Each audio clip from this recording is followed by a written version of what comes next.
To make a great action sequence, you have to start with a great story sequence.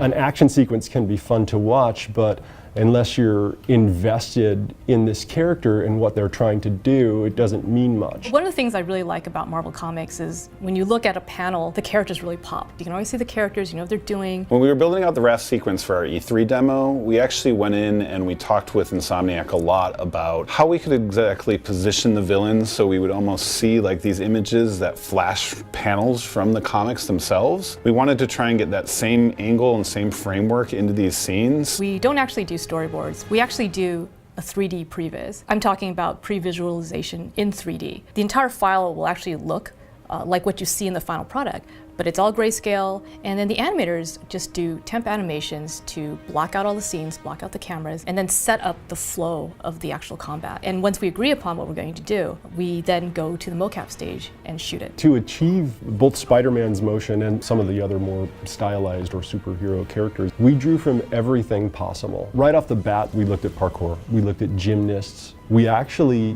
got amazing things out of our stunt people. A lot of wonderful things just sort of bloomed from blue sky thinking on a stage with a stunt person. What was interesting about working on this project was that there's a lot of different characters. So for example, we have a flying enemy like Vulture, we have a giant lumbering enemy like Rhino, or we even have enemies with superpowers like Electro. So we actually have to consider each of the villains as if it's its own main character. So we have to think about the look, the effect, and even how that character moves. How do you like my new suit?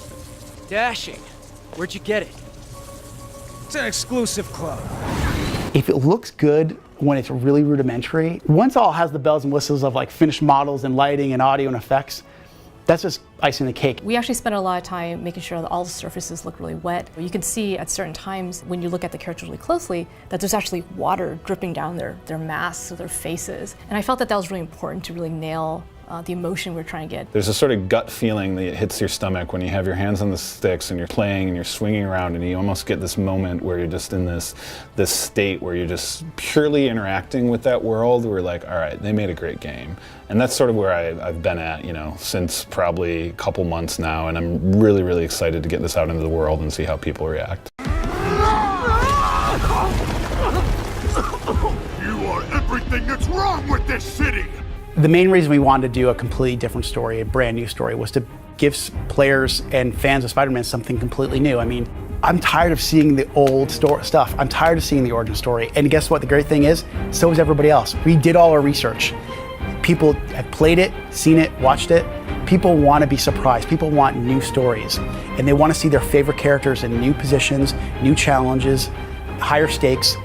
And it was the perfect opportunity. And the great thing was that Marvel was like, go for it. So the reason we started the story with Peter being 23, we thought, well, okay, so high school is a very important time in Peter's life, but we've seen that already. What's another time? And I was thinking back to when I graduated college. I still to this day remember like my first job, my first apartment, my first time I was getting bills, not depending on my parents for it. And I feel like that was really influential of just helping me determine who I am. And I felt like it'd be a great time to explore that with Peter. This is really a coming-of-age story for Peter. It's his journey becoming a young adult, and through the themes of mentorship and partnership, he kind of takes that next step of becoming an adult in his life. Oh, I gotta run. Thanks again for the party and everything. It really means a lot.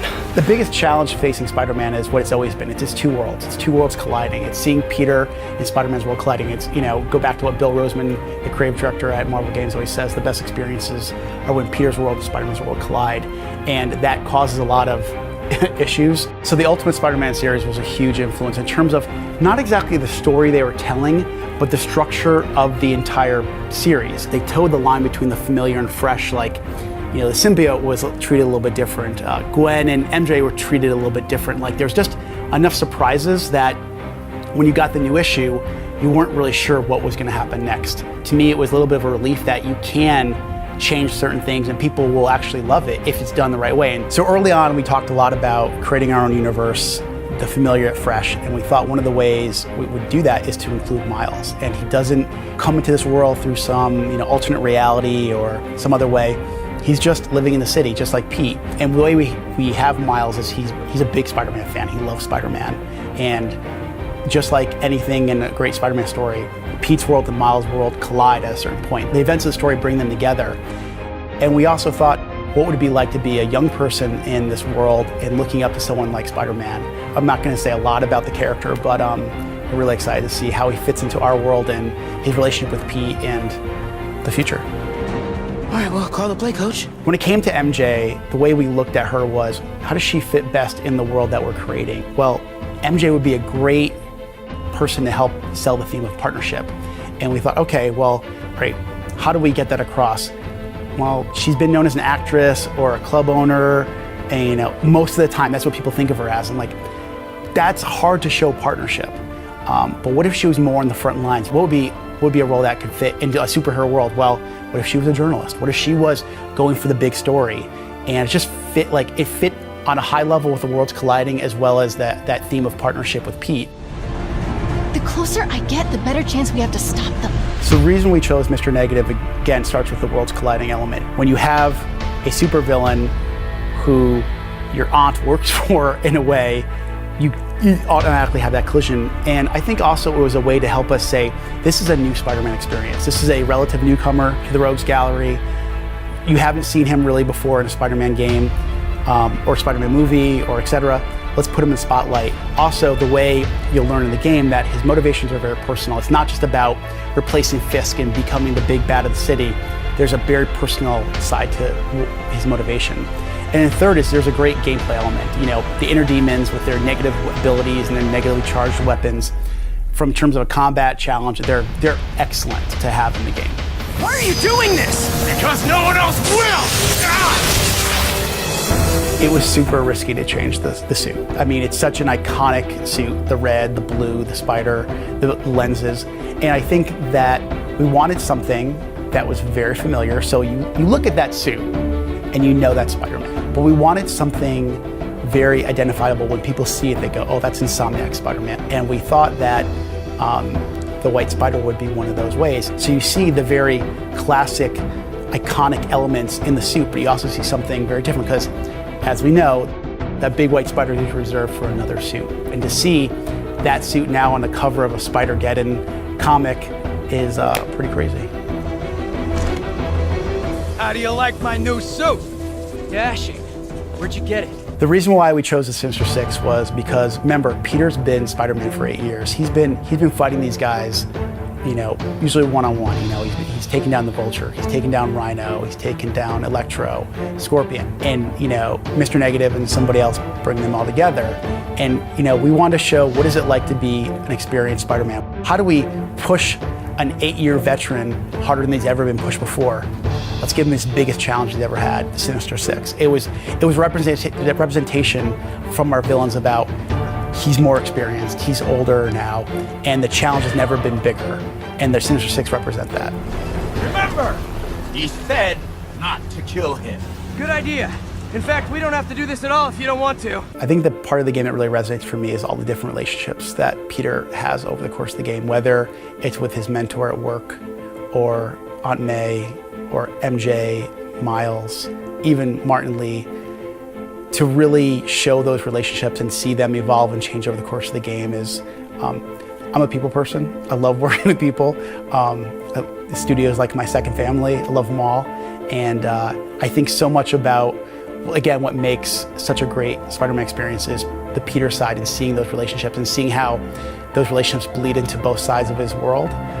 So I'm really happy that we are able to, right from the very start to when the credits roll, you see those relationships change, and that's what drives the story as much as the crazy superhero action. But I think that's what's gonna make the game stand out amongst the awesome traversal and the great combat and super epic boss fights and a beautiful New York City and all the things in between. I'm really excited for people to experience a Peter Parker story as much as a Spider-Man game.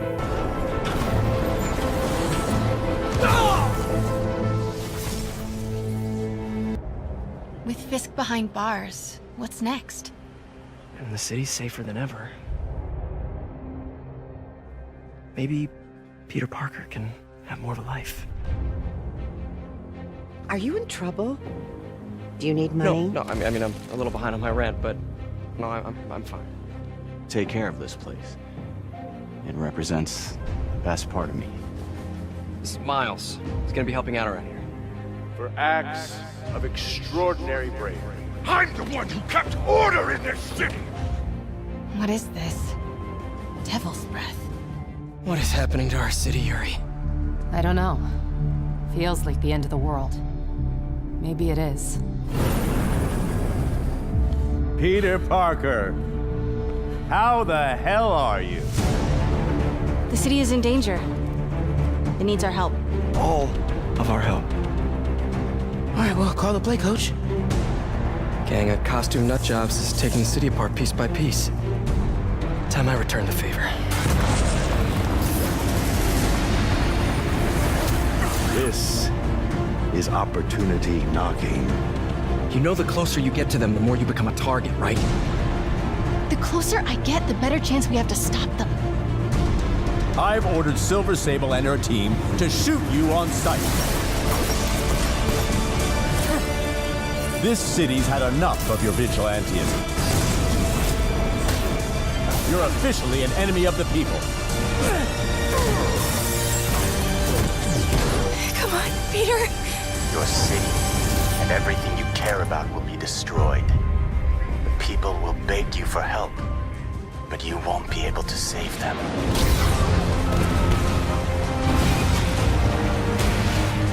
Get more backup. Wait!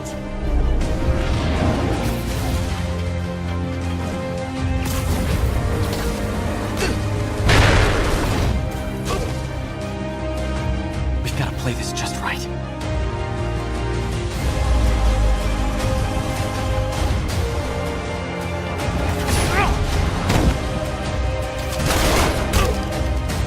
Please stop! Maybe the city needs our friend more than you think.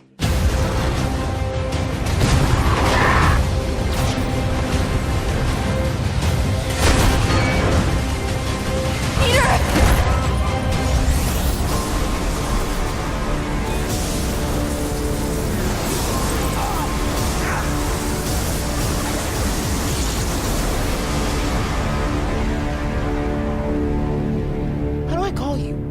I mean, you have like a cell phone in your pockets or something?